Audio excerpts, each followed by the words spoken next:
नमस्कार, मैं अनामिका मिश्रा और आप देख रहे हैं आज की टॉप 20 न्यूज। चलिए शुरू करते हैं देश और दुनिया की बड़ी खबरों के साथ। सीबीआई की जांच में दावा किया गया है कि कथित पेपर लीक से जुड़े आरोपियों ने फीफा वर्ल्ड कप 2026 नाम से एक व्हाट्सएप ग्रुप बनाया था। जांच एजेंसियां इस ग्रुप के जरिए कथित तौर पर हुई बातचीत और गतिविधियों की जांच कर रही है। मामला भी जांच के दायरे में। केंद्र सरकार विदेशी निवेश बढ़ाने के लिए बायलैटरल इन्वेस्टमेंट ट्रीटी मॉडल की समीक्षा कर रही है। सरकार का उद्देश्य निवेश प्रक्रिया को आसान बनाना और भारत में ज्यादा विदेशी निवेश आकर्षित करना है। इस पर जल्द कैबिनेट स्तर पर फैसला हो सकता है। 15 अगस्त से पहले देश भर में सुरक्षा व्यवस्था बढ़ा दी गई। रक्षा मंत्रालय ने स्वतंत्रता दिवस समारोह की तैयारियां तेज कर दी और इस बार भेजे जाने वाले निमंत्रण पत्रों में वंदे मातरम के बोल भी शामिल किए गए। झारखंड में छात्रों का आंदोलन लगातार जारी है। प्रदर्शन के दौरान एआईएसए की अध्यक्ष नेहा बोरा पर स्याही फेंकने की घटना भी सामने आई, जिसके बाद राजनीतिक माहौल और गर्म हो गया। छात्र अपनी मांगों पर अड़े हुए हैं और सरकार पर जल्द फैसला लेने का दबाव बढ़ रहा है। बिहार के पटना में एक सड़क हादसे के बाद लोगों का गुस्सा भड़क गया है। प्रदर्शन के दौरान कई वाहनों में आग लगा दी गई और पथराव की घटनाएं भी सामने आई हैं। मौके पर भारी पुलिस बल तैनात किया गया और हालात को काबू में लाने की कोशिश की गई। प्रशासन ने लोगों से शांति बनाए रखने की अपील की है।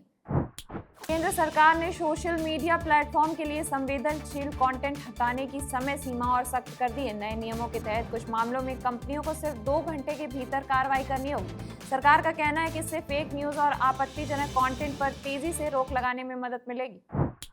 चीन की अर्थव्यवस्था को लेकर एक बार फिर चिंता बढ़ी है। रियल एस्टेट सेक्टर की कमजोरी और घरेलू मांग में गिरावट का असर आर्थिक विकास पर दिखाई दे रहा है। विशेषज्ञों का मानना है कि इसका प्रभाव वैश्विक व्यापार और एशियाई बाजारों पर भी पड़ सकता है। रूस और यूक्रेन के बीच संघर्ष जारी है। दोनों पक्षों ने एक दूसरे पर नए ड्रोन और मिसाइल हमलों के आरोप लगाए। कई इलाकों में नागरिकों को सुरक्षित स्थानों पर भेजा गया है। अंतर्राष्ट्रीय समुदाय लगातार शांति वार्ता की अपील कर रहा है।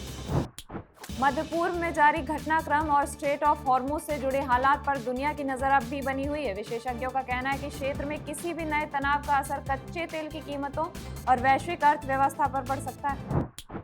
भारत और चीन ने वास्तविक नियंत्रण रेखा एलएसी पर तनाव कम रखने के लिए राजनयिक और सैन्य स्तर पर संवाद जारी रखने पर सहमति जताई है।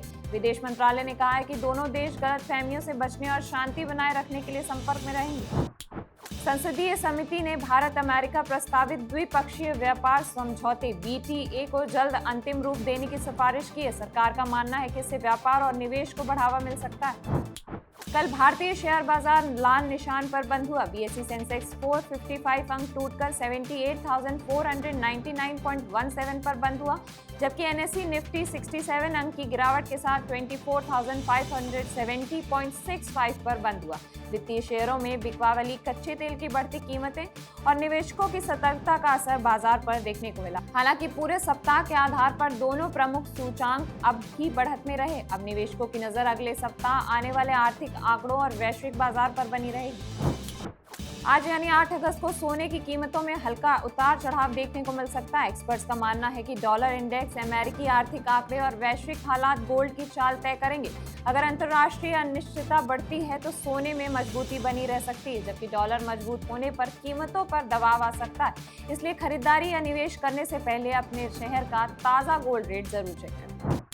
आज यानी कि 8 अगस्त को भी पेट्रोल और डीजल की कीमतों में बड़े बदलाव की उम्मीद नहीं है। फिलहाल प्रमुख शहरों में दाम स्थिर बने हुए हैं।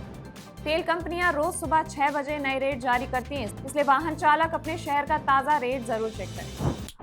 विशेषज्ञों का अनुमान है कि जुलाई में खाद्य पदार्थों की कीमतें बढ़ने से खुदरा महंगाई में हल्की बढ़ोतरी हो सकती है। हालांकि ये अब भी आरबीआई की तय सीमा के भीतर रहने की संभावना है। महंगाई के आधिकारिक आंकड़ों पर बाजार की नजर बनी हुई है। गुजरात के मोरबी जिले में एक कुएं का वीडियो सोशल मीडिया पर तेजी से वायरल हो रहा है। वीडियो में कुएं का पानी समुद्र की लहरों की तरह ऊपर नीचे होता दिखाई दे रहा है। इस अनोखी घटना को देखने के लिए बड़ी संख्या में लोग पहुंच रहे हैं। विशेषज्ञ अब इसकी वैज्ञानिक वजह पता लगाने की कोशिश कर रहे हैं। बेंगलुरु में एक युवक ने पुलिस के सामने कबूल किया कि उसने अपनी पत्नी की हत्या कर दी। शुरुआती जांच के अनुसार दोनों के बीच सोशल मीडिया रील्स और निजी विवादों को लेकर लगातार झगड़े होते थे। पुलिस पूरे मामले की जांच कर रही है। बैडमिंटन एसोसिएशन ऑफ इंडिया ने दावा किया है कि नई दिल्ली का इंदिरा गांधी इंडोर स्टेडियम पूरी तरह आधुनिक बनाया जा चुका और इस बार विश्व चैंपियनशिप के लिए पहले से ही बेहतर सुविधाएं तैयार हैं। Hollywood film Spiderman brand new day Bharat में शानदार कमाई कर रही। फिल्म 400 करोड़ के करीब पहुंच गई और भारत में सबसे ज्यादा कमाई करने वाली हॉलीवुड फिल्मों की सूची में शामिल हो गई।